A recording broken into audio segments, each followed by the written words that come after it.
Ekonomi hijau merupakan konsep pembangunan ekonomi yang berfokus pada keberlanjutan lingkungan. Tujuannya adalah untuk mengurangi dampak negatif terhadap lingkungan melalui praktek yang ramah lingkungan dan efisien dalam penggunaan sumber daya alam. Dengan menerapkan ekonomi hijau diharapkan pertumbuhan ekonomi dapat dicapai tanpa merusak ekosistem.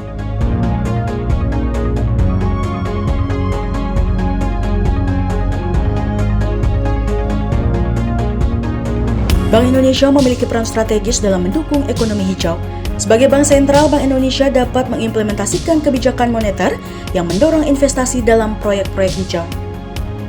Bank Indonesia sebagai bank sentral sebenarnya sudah mengembangkan banyak sekali tools untuk mendorong implementasi ekonomi hijau di Indonesia. Mulai dari berbagai penelitian, bahkan instrumen-instrumen keuangan seperti green bond, sukuk hijau, yang alhamdulillah sekarang bahkan menjadi percontohan di pasar global.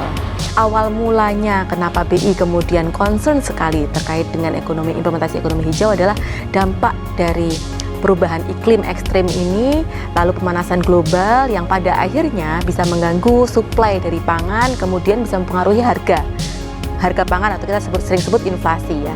Kita tahu bersama bahwa tugas utama Bank Indonesia menjaga stabilitas nilai rupiah, alat ukurnya dua, kestabilan rupiah terhadap mata uang asing, dan yang kedua adalah stabilitas harga di masyarakat. Jadi sebenarnya itu trigger awal kenapa kemudian BI ikut mendorong implementasi ekonomi hijau.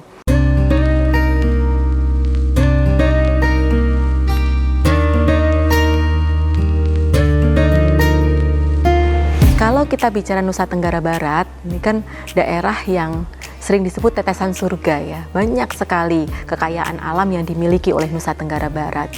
Di sisi lain saat ini jika melihat dari struktur ekonominya, lebih dari 90% pertumbuhan ekonomi di Nusa Tenggara Barat masih ditopang oleh sektor pertambangan. Dan ini jadi tantangan tersendiri untuk kita bersama. Bagaimanapun kalau kita hanya tergantung dalam satu sektor itu sangat rentan. Sehingga yang kita lakukan adalah mendorong berbagai sektor lainnya, termasuk bagaimana mengimplementasikan ekonomi hijau, ekonomi ramah lingkungan, lalu sektor pariwisata, yang utama sektor pertanian. Sektor pertanian, sektor pariwisata itu sebenarnya embedded juga dalam konsep ekonomi hijau. Jadi bagaimana pariwisata yang ramah lingkungan, pertanian yang ramah lingkungan, kita gunakan pupuk-pupuk organik, supaya apa? Supaya unsur hara yang ada di tanah ini bisa bertahan lebih jangka panjang. Jadi NTB ini punya potensi yang luar biasa kalau kita lihat dari sektor unggulan daerahnya. Terlebih lagi, saat ini kami sudah bersama dengan pemerintah daerah sudah mulai memetakan berbagai proyek investasi yang sekarang sedang menjadi primadona di mata dunia. Proyek-proyek investasi tentang energi baru terbarukan. Jadi ada solar PV panel, ada pembangkit listrik tenaga angin gitu ya, bahkan seaweed farming. Jadi ternyata kami baru tahu juga setelah penelitian yang dilakukan, seaweed ini salah satu jenis tumbuhan yang bisa mengabsorb CO2 terbesar.